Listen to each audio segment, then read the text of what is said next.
International English is the concept of the English language as a global means of communication in numerous dialects, and also the movement towards an international standard for the language.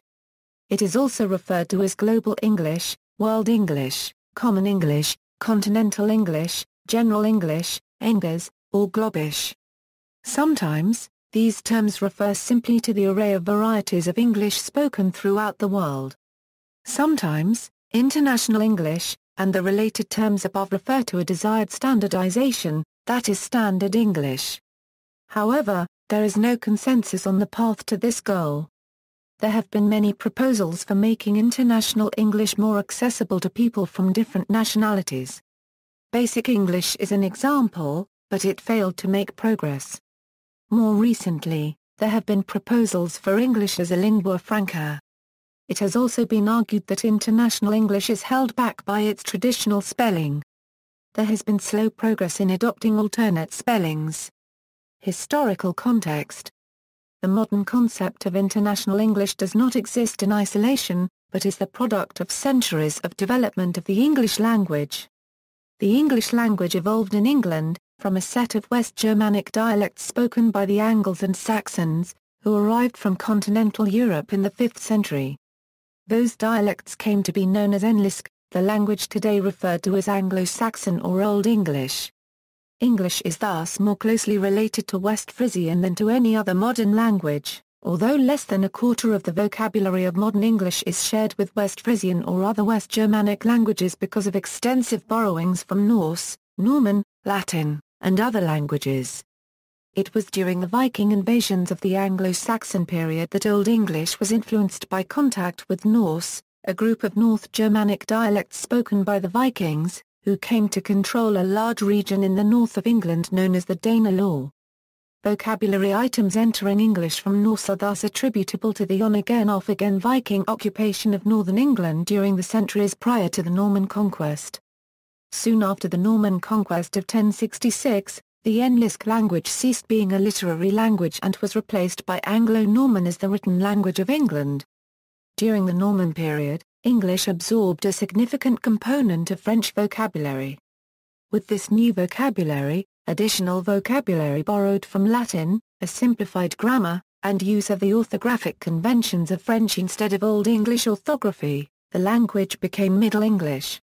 The difficulty of English as a written language thus began in the High Middle Ages, when French orthographic conventions were used to spell a language whose original, more suitable orthography had been forgotten after centuries of non-use. During the late medieval period, King Henry V of England ordered the use of the English of his day in proceedings before him and before the government bureaucracies. That led to the development of Chancery English, a standardized form used in the government bureaucracy. The emergence of English as a language of Wales results from the incorporation of Wales into England and also dates from approximately this time period. Soon afterward, the development of printing by Caxton and others accelerated the development of a standardized form of English. Following a change in vowel pronunciation that marks the transition of English from the medieval to the Renaissance period, the language of the Chancery and Caxton became early modern English and with relatively moderate changes eventually developed into the English language of today. Scots, as spoken in the lowlands and along the east coast of Scotland, developed largely independent of modern English, and is based on the northern dialects of Anglo-Saxon, particularly Northumbrian, which also serve as the basis of Northern English dialects such as those of Yorkshire and Newcastle upon Tyne. Northumbria was within the Danelaw and therefore experienced greater influence from Norse than did the southern dialects. As the political influence of London grew, the Chancery version of the language developed into a written standard across Great Britain, further progressing in the modern period as Scotland became united with England as a result of the Acts of Union of 1707. There have been two introductions of English to Ireland, a medieval introduction that led to the development of the now extinct Eola dialect and a modern introduction in which Hibernian English largely replaced Irish as the most widely spoken language during the 19th century, following the Act of Union of 1800. Received pronunciation is generally viewed as a 19th-century development and is not reflected in North American English dialects, which are based on 18th-century English. The establishment of the first permanent English-speaking colony in North America in 1607 was a major step towards the globalization of the language. British English was only partially standardized when the American colonies were established. Isolated from each other by the Atlantic Ocean, the dialects in England and the colonies began evolving independently. The British colonization of Australia in 1788 brought the English language to Oceania. By the 19th century, the standardization of British English was more settled than it had been in the previous century, and this relatively well-established English was brought to Africa, Asia and New Zealand. It developed both as the language of English-speaking settlers from Britain and Ireland, and as the administrative language imposed on speakers of other languages in the various parts of the British Empire. The first form can be seen in New Zealand English, and the latter in Indian English. In Europe, English received a more central role particularly since 1919, when the Treaty of Versailles was composed not only in French, the common language of diplomacy at the time, but, under special request from American President Woodrow Wilson, also in English, a major milestone in the globalization of English. The English-speaking regions of Canada and the Caribbean are caught between historical connections with the UK and the Commonwealth and geographical and economic connections with the US. In some things they tend to follow British standards, whereas in others, especially commercial, they follow the US standard. English as a global language. Braj Kakra divides the use of English into three concentric circles. The inner circle is the traditional base of English and includes countries such as the United Kingdom and Ireland and the Anglophone populations of the former British colonies of the United States, Australia, New Zealand, South Africa, Canada, and various islands of the Caribbean, Indian Ocean, and Pacific Ocean. In the outer circle are those countries where English has official or historical importance. This includes most of the countries of the Commonwealth of Nations, including populous countries such as India, Pakistan, and Nigeria. And others, such as the Philippines, under the sphere of influence of English-speaking countries. Here English may serve as a useful lingua franca between ethnic and language groups. Higher education, the legislature and judiciary, national commerce, and so on, may all be carried out predominantly in English. The expanding circle refers to those countries where English has no official role, but is nonetheless important for certain functions, for example international business and tourism. By the 21st century, the number of non-native English speakers has come to significantly outnumber the number of native speakers by a factor of 3, according to the British Council. Darius Dare, a professor at Malmö Paragraph University in Sweden, uses the term decentered English to describe this shift, along with attendant changes in what is considered to be important to English users and learners. Research on English as a lingua franca in the sense of English in the expanding circle is comparatively recent. Linguists who have been active in this field are Jennifer Jenkins, Barbara Seidlhofer, Christiane Mickard and Joachim Gzger. English as a lingua franca in foreign language teaching. English as an additional language is usually based on the standards of either American English or British English as well as incorporating foreign terms. English as an international language is EAL with emphasis on learning different major dialect forms. In particular, it aims to equip students with the linguistic tools to communicate internationally. Roger Nunn considers different types of competence in relation to the teaching of English as an international language, arguing that linguistic competence has yet to be adequately addressed in recent considerations of EIL. Several models of simplified English have been suggested for teaching English as a foreign language. Basic English, developed by Charles K. Ogden in the 1930s. A recent revival has been initiated by Bill Templer, Threshold-Level English, developed by Van Eck and Alexander, Globish, developed by Jean-Paul Nerriere, Basic Global English, developed by Joachim Gzger. Furthermore, Randolph Quirk and Gabrielle Stein thought about a nuclear English, which, however, has never been fully developed. With reference to the term Globish, Robert McCrum has used this to mean English as global language. Jean-Paul Nerriere uses it for a constructed language. Basic Global English Basic Global English, or BGE, is a concept of global English initiated by German linguist Joachim Engas. It evolved from the idea of creating a type of English that can be learned more easily than regular British or American English and that serves as a tool for successful global communication. BGE is guided by creating empathy and tolerance between speakers in a global context. This applies to the context of global communication, where different speakers with different mother tongues come together. BGE aims to develop this competence as quickly as possible. English language teaching is almost always related to a corresponding culture, e.g. learners will either deal with American English and therefore with American culture or British English and therefore with British culture. Basic Global English is supposed to solve this problem by creating one collective version of English. Additionally, it is a system that is suited for self-teaching as well as regular teaching. BGE is based on 20 elementary grammar rules that provide a certain degree of variation. For example, regular as well as irregular formed verbs are accepted. Pronunciation rules are not as strict as in British or American English, so there is a certain degree of variation for the learners. Exceptions that cannot be used are pronunciations that would be harmful to mutual understanding and therefore minimize the success of communication. Basic Global English is based on a 750-word vocabulary. Additionally, every learner has to acquire the knowledge of 250 additional words. These words can be chosen freely, according to the specific needs and interests of the learner. BGE provides not only basic language skills, but also so-called basic politeness strategies.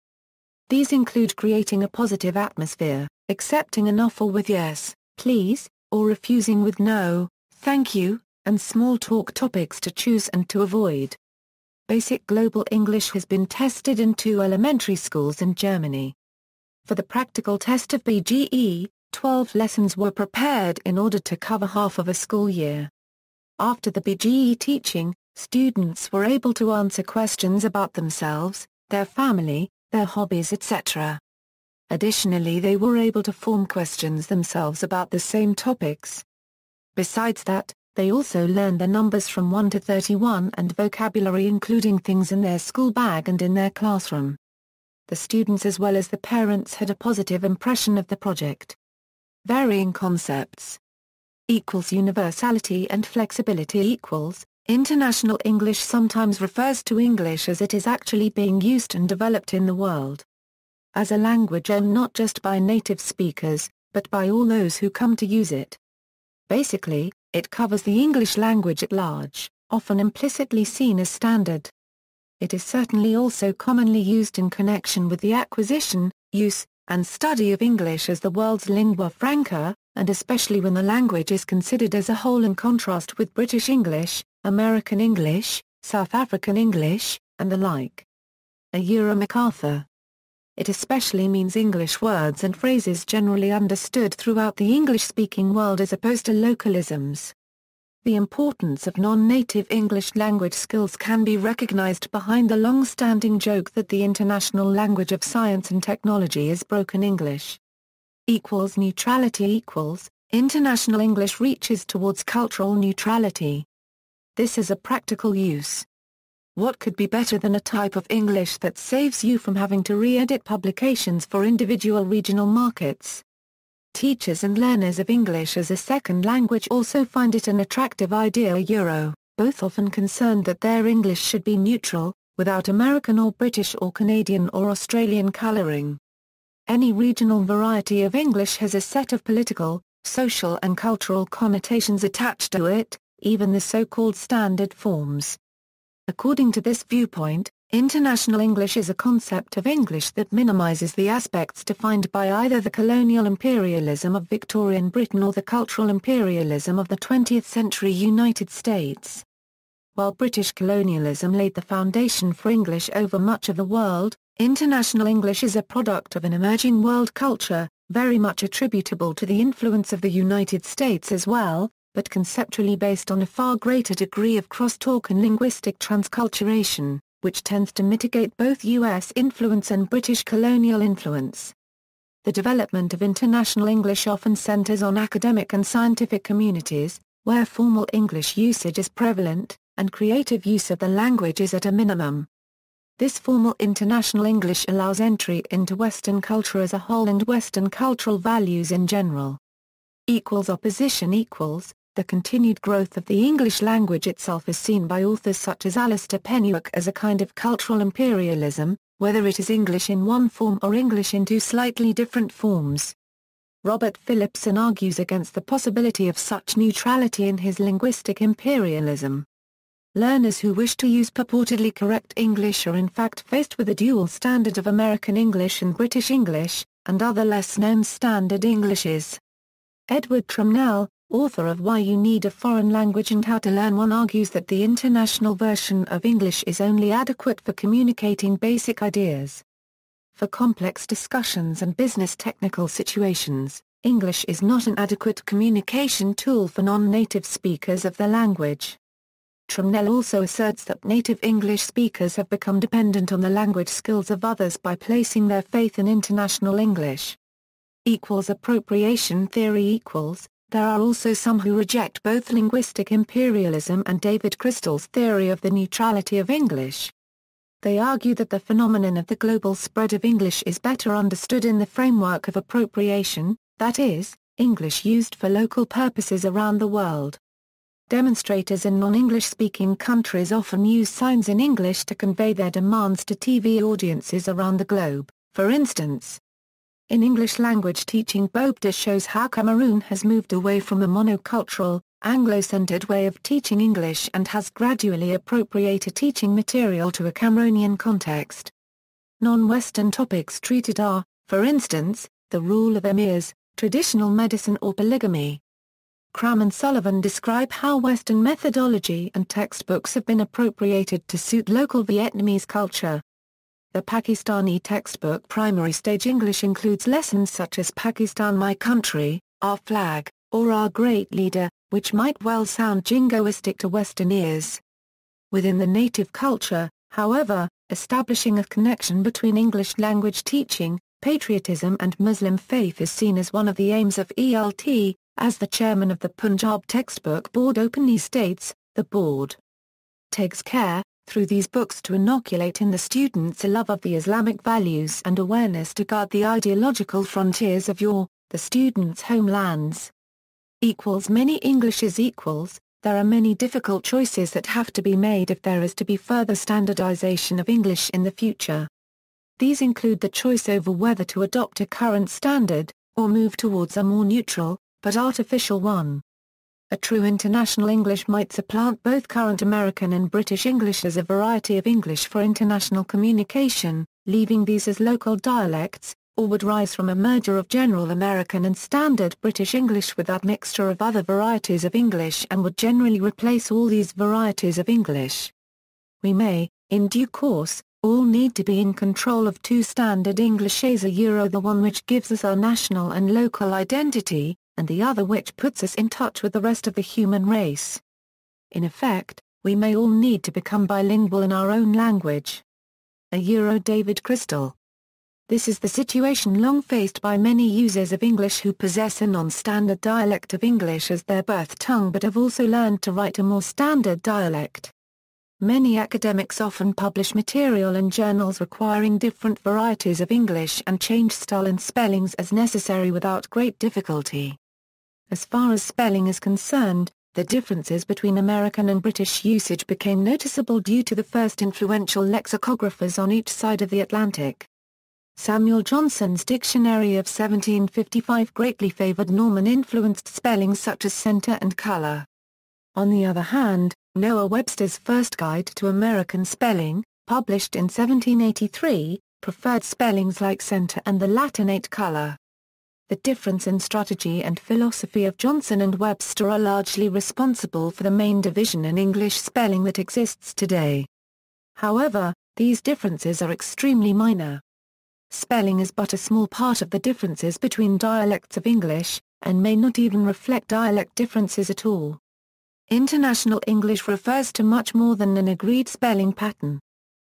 Dual standard equals, two approaches to international English are the individualistic and inclusive approach and the new dialect approach. The individualistic approach gives control to individual authors to write and spell as they wish and to accept the validity of differences. The Longman Grammar of Spoken and Written English, published in 1999, is a descriptive study of both American and British English in which each chapter follows individual spelling conventions according to the preference of the main editor of that chapter. The new dialect approach appears in the Cambridge Guide to English Usage, which attempts to avoid any language bias and accordingly uses an idiosyncratic international spelling system of mixed American and British forms. See also, English medium education, English as a foreign or second language, business English, English for specific purposes, world Englishes, international auxiliary language. Notes. References.